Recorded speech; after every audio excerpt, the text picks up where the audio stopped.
உங்கள் லேப்டாப்பில் எஸ்எஸ்டி போட்டு ஸ்லோவாக இருக்கா? அது ஈஸியாக நீங்களே சால்வ் பண்ணலாம். பொதுவாக ஹார்ட் டிஸ்க் ஸ்லோவாக இருக்குன்னு சொல்லி தான் நம்ம எஸ்எஸ்டி சேஞ்ச் பண்ணியிருப்போம். அப்படி எஸ்எஸ்டி சேஞ்ச் பண்ணியும் ஸ்லோ ஆகிறதுக்கு நிறைய காரணங்கள் இருக்குது. சரி, இந்த வீடியோவில் எஸ்எஸ்டி ஸ்லோ ஆகிறதுக்கு என்ன ரீசன்ஸ், அதை எப்படி சால்வ் பண்ணலாம் அப்படிங்கிறத டீட்டெயிலாக இந்த வீடியோவில் பார்க்கலாம். நான் ஸ்டாம்ப்ஸ் அகாடமிலேருந்து பேசிகிட்டு இருக்கேன். அடுத்த ஒரு 5 நிமிஷத்துக்கு இதை பற்றி தான் பேச போகிறேன். First reason thermal throttling. ரெகுலராக நம்ம லேப்டாப் யூஸ் பண்ணும்போது ஏர் வென்டிலேஷன் ப்ராப்பராக இருக்கணும். ஏன்னா லேப்டாப் ஆன் பண்ண செகண்ட்லேருந்தே ப்ராசஸர் ஹீட் ஆக ஆரம்பிச்சிடும். அந்த ஹீட்டை வெளியே தள்ளிருக்கிறது ஒரே ஆப்ஷன் கூலிங் ஃபேன் தான். அந்த ஃபேன் டஸ்ட்டுனால வேலை செய்யல அப்படின்னா அந்த ஹீட் லேப்டாப்லேயே தான் இருக்குமே தவிர வெளியே போகாது. ப்ராசஸர் 85 டிகிரி செல்சியஸை கிராஸ் பண்ணதும் பர்ஃபார்மன்ஸை குறைய ஆரம்பிச்சிடும். இது மட்டும் இல்லாமல் நீங்கள் இன்ஸ்டால் பண்ண எஸ்எஸ்டி ஹீட் ஆகும். எஸ்எஸ்டி 70 டிகிரி செல்சியஸை கிராஸ் பண்ணிடுச்சுன்னா 50% ஆஃப் பர்ஃபார்மன்ஸ் குறைஞ்சிடும். 50% அப்படிங்கிறது அதிகமான நம்பர். இந்த ஸ்டேஜில் நீங்கள் எஸ்எஸ்டி தான் யூஸ் பண்ணுறீங்களா இல்லை ஹார்ட் டிஸ்க் யூஸ் பண்ணுறீங்களா அப்படிங்கிற டவுட்டும் உங்களுக்கே வந்துடும். ஏன்னா அந்த அளவுக்கு பர்ஃபார்மன்ஸ் ட்ராப் இருக்கும். சரி, இந்த டெம்பரேச்சரை நம்ம மேனுவலாக செக் பண்ண முடியுமான்னு கேட்டிங்கன்னா கண்டிப்பாக முடியும். க்ரோம் ஓப்பன் பண்ணிவிட்டு HW மானிட்டர்னு ட்ரை பண்ணுங்கள். அதில் ஃபஸ்ட்டு வர வெப்சைட்டை கிளிக் பண்ணி அந்த சாஃப்ட்வேரை டவுன்லோட் பண்ணிக்கோங்க. அப்படி இல்லைன்னா டிஸ்கிரிப்ஷனில் லிங்க் கொடுத்துருக்கேன், அது கிளிக் பண்ணி டவுன்லோட் பண்ணிக்கோங்க. சாஃப்ட்வேர் இன்ஸ்டால் பண்ணி ஓப்பன் பண்ணுங்கள்.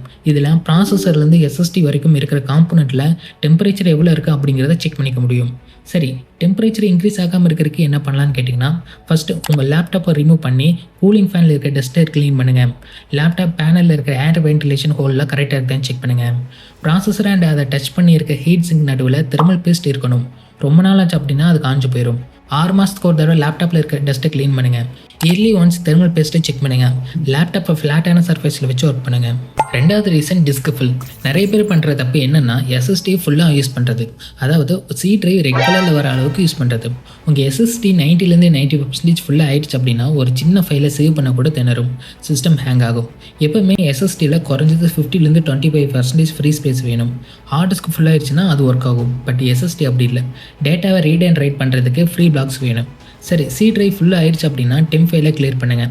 அதாவது உங்கள் சிஸ்டமில் விண்டோஸ் அழுத்துங்க, ரன் ஓப்பன் ஆகும். அதில் %temp%ன்னு டைப் பண்ணுங்கள்.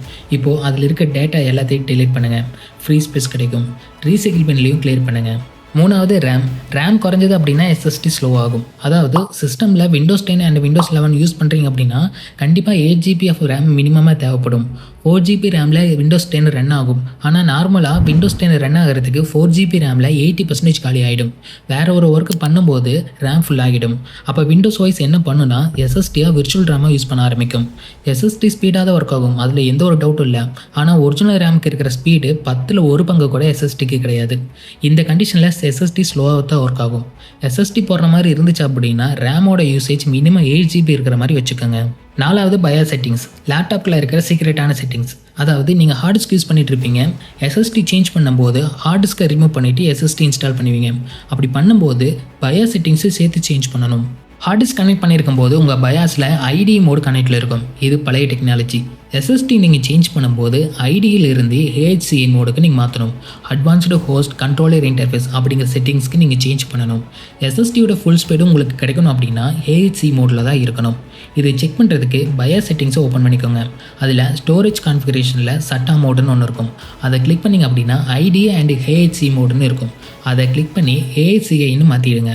ஒரு வார்னிங், இந்த மெத்தடை நீங்கள் ட்ரை பண்ணும்போது OS பூட் ஆகாமல் போகும். அப்படி இல்லைன்னா ப்ளூ ஸ்க்ரீன் எரர் வரும். இது நீங்கள் ஃப்ரெஷ்ஷாக OS இன்ஸ்டால் பண்ணும்போது மட்டும் இந்த மெத்தடை ட்ரை பண்ணுங்கள்.